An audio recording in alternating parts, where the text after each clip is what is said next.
video, I'm going to look at what impact does the fund domicile of an ETF or managed trust have on the tax efficiency of an investment for Australian investors. This is Money with Dan, and I'm an Australian accountant who invests using ETFs. The fund domicile simply refers to the legal jurisdiction where an ETF is registered. If a fund is domiciled in Australia, it is legally registered in Australia and abides by Australia's tax rules. An example of an ETF domiciled in Australia would be the iShares Core S&P 500 ETF, known by its stock code IVV, which is an Australian registered entity listed on the Australian Stock Exchange, or ASX. On the other hand, if the fund's domicile is in the US, it is registered in the US and falls under the US tax jurisdiction. A common example of this would be Vanguard's US Total Market Shares Index ETF, known by its stock code VTS, which is domiciled in the US and is dual listed in both the US Stock Exchange and the Australian Stock Exchange. Many popular investment funds listed on the ASX have their domicile in other countries, particularly in the US, and it is important to understand what this means to you. As each country has different legal and taxation rules, the choice of domicile can impact an Australian investor's tax return in two important ways when investing in US shares,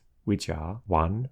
Foreign Withholding Tax, 2. Dividend Tax, and 3. Estate taxes. So is having a domicile located in Australia more tax efficient? Well, first off, foreign withholdings tax can be a big issue if your ETF is domiciled outside of Australia. To avoid unnecessary high foreign withholdings tax with foreign domiciled ETFs, it requires investors to lodge extra tax documentation regularly, which is not very efficient. The tax efficiency issue here is simply because more effort is required here to simply comply with foreign tax laws compared to Australian domiciled ETFs that don't require this extra tax documentation. This extra tax documentation often needs to be regularly updated and submitted to overseas tax authorities. For example, the W8 BEN form is required by ETFs domiciled in the US and needs to be updated every 3 years. In my experience, the more frequent tax documentation is required to be updated, the more likely a mistake is to be made. The biggest negative tax consequence for not completing all mandatory tax documentation on time is having withholding tax deducted from income paid from the ETF to you at a higher tax rate than necessary. This extra withholding tax can reduce your return on investment. Not all is lost if foreign withholding tax is deducted from your investment income. This is because foreign withholdings tax could still be used to offset your Australian tax when Australian tax return is lodged. This is one type of foreign tax credit you might notice in your annual tax statement each year from your investment. However, foreign tax withholding credits are non-refundable in cash if your Australian tax is lower than the foreign withholdings tax rate. It is much easier to lodge these foreign tax documents like the W8 BEN with online brokers in recent times. Many online brokers allow for many common tax documents to be submitted online with minimal effort, improving the tax efficiency and reducing the risk of paying extra taxes. The next issue to consider is with the different dividend tax treatment. Let's look at IVV first as an example. IVV has had an Australian tax domicile since 2018. Let's look at the IVV investment performance with an initial $10,000 investment. Using ShareSite's Add Investment tool,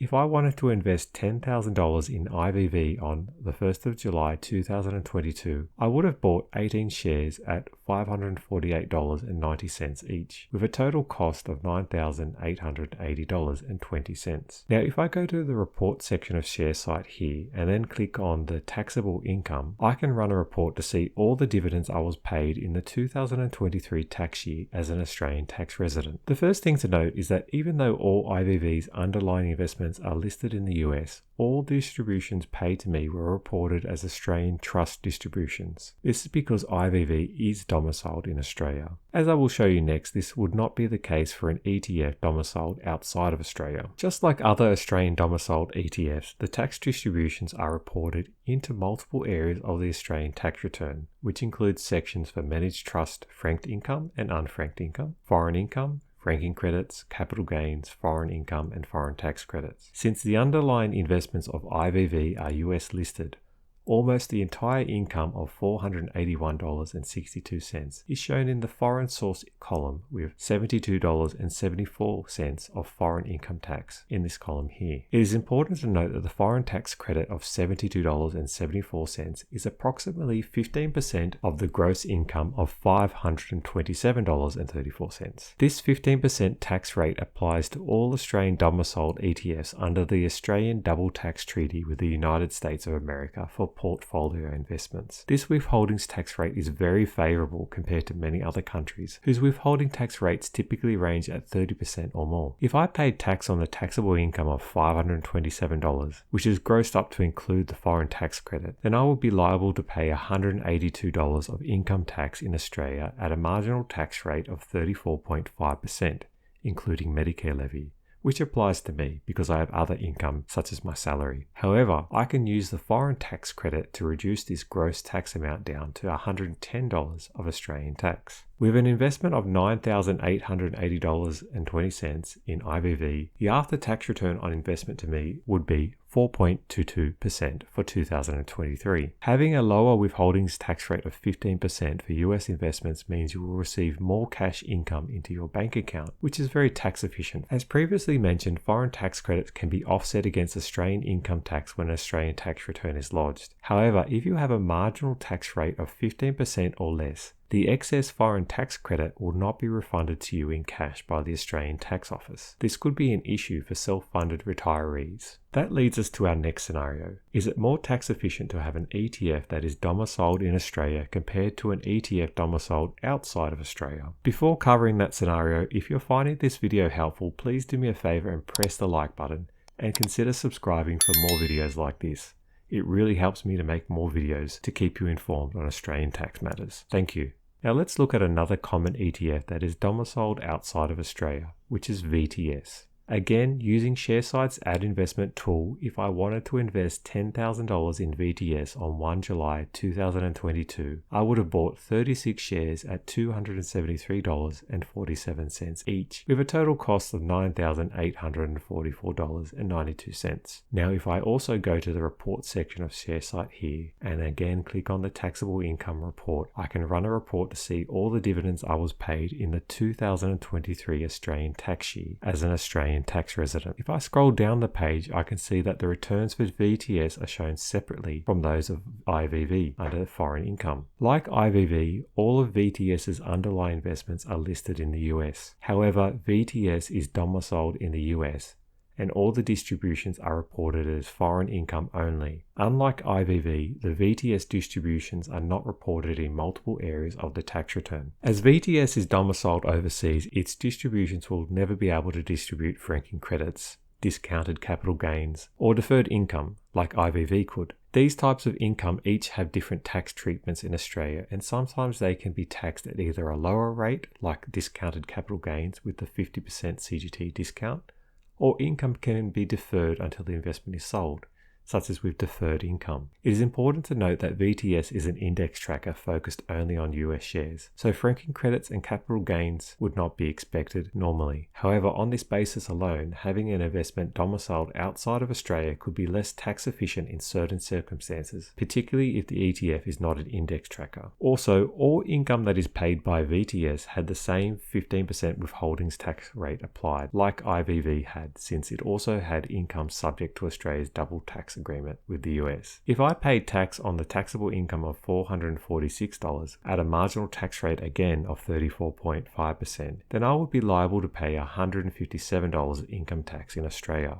I can also use the foreign tax credit to reduce this down to $89 of Australian tax. The after-tax return on investment to me would be 3.72%, which is slightly lower than that of my investment in IVV of 4.22%. So if I compare after-tax returns for both IVV and VTS that hold similar underlying investments in the US, it does appear that the tax domicile has some impact on tax efficiency. This impact is often referred to as a tax drag because some of the underlying US shares US cannot pass on all tax benefits to Australian residents. The impact for US index funds seems quite minor in 2023, but is something to watch out for in the long term. It is important to note that we have not compared the tax efficiency of investments that are held in ETFs that have active management investment strategies, or those that are domiciled outside of the US that have higher withholding tax rates. Lastly, there is the issue of estate taxes that exist in the United States where an investor eventually dies. This is not an issue for ETFs domiciled in Australia, as there is no estate tax, making those ETFs more tax efficient. Unfortunately, the US has complex rules regarding estate tax, or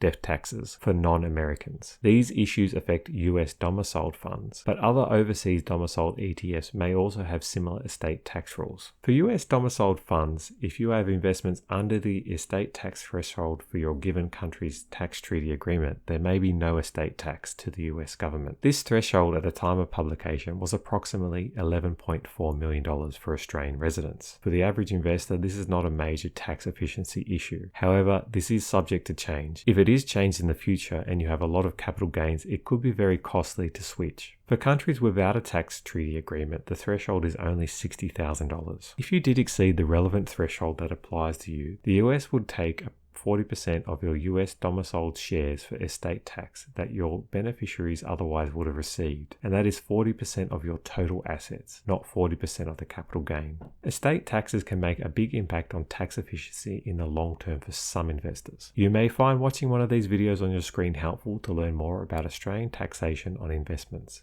Thanks for watching. See you in the next one.